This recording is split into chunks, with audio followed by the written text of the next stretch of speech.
এই যে নোটবুকটা দেখতেছেন, এটা কিন্তু একটা নর্মাল নোটবুক না, এটা স্বয়ং নিউটন টাইম ট্রাভেলিং করে এসে আমাকে দিয়ে গেছে। বলছে যে এই পুরো পৃথিবীর মধ্যে আমি তোমাকে একমাত্র যোগ্য হিসেবে বেছেছি, মানে আমাকে। মূলত আমি ভিডিও বানানো ছেড়ে দিয়েছিলাম, বাট নিউটন ব্রো আসলে খুব জোরাজোরি করতেছিল যেগুলো নিয়ে ভিডিও বানাইতে।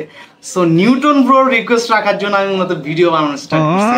সো চলো তাইলে আমরা আজকে কার্বন ডাইঅক্সাইড গঠনের ইতিহাস সম্পর্কে জানবো।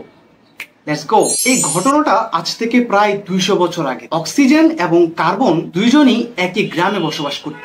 একদিন বিকেলে তাদের দুইজনের হঠাৎ দেখা হয়ে যায়। তখন কার্বন অক্সিজেনকে দেখে বলে, হিরে অক্সিজেন। প্রত্যুত্তরে অক্সিজেনও বলে, হিরে কার্বন। এটা শুনে কার্বন রেগে গিয়ে বলে, হিরে তুই আমাকে নাম ধরে ডাকলি কেন? তখন অক্সিজেন বলে, তো তুইও তো আমাকে নাম ধরে ডাকলি। তখন কার্বন উত্তর দেয়, কারণ আমার পারমাণবিক আকার তোর থেকেও বেশি, সো আমাকে ভাই বলে ডাকবি। তখন অক্সিজেন অনেকটা ব্যঙ্গ করেই বলে, তো কি হয়েছে, আমার পারমাণবিক সংখ্যা তো তোর থেকেও বেশি, তো তুইও আমাকে ভাই বলে ডাকবি। এটা শুনে কার্বন প্রচন্ড রেগে যায় এবং বলে, তুই একটু বেশি বেয়াদবি করতেছস না? তখন অক্সিজেন মুখের উপরই জবাব দেয়, তুইও তো করতেছস। কার্বন এবার বলে, করব।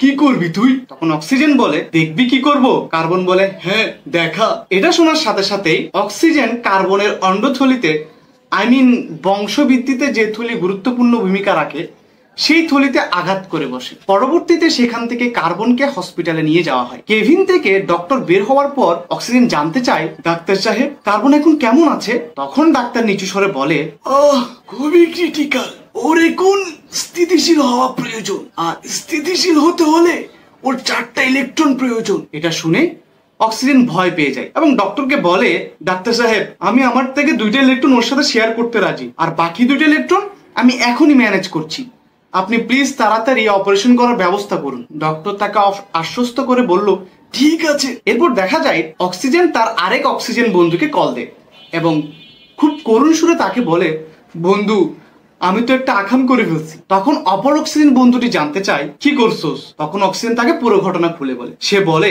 একজনের অন্ডথলিতে লাথি মেরে আইসিইউতে ভর্তি করাইছি, এখন 2টা আর্জেন্ট ইলেকট্রন লাগবে, তোর থেকে 2টা ইলেকট্রন শেয়ার কর। তখন তার অক্সিজেন বন্ধু বলে, না বন্ধু আমি পারবো না। তখন অক্সিজেন আর কোন উপায় খুঁজে না পেয়ে বলে, আরে ভাই তোরে আমি আমার গার্লফ্রেন্ডের বান্ধবীর নাম্বার দিব, আয় তুই। কত বড় স্যাক্রিফাইস!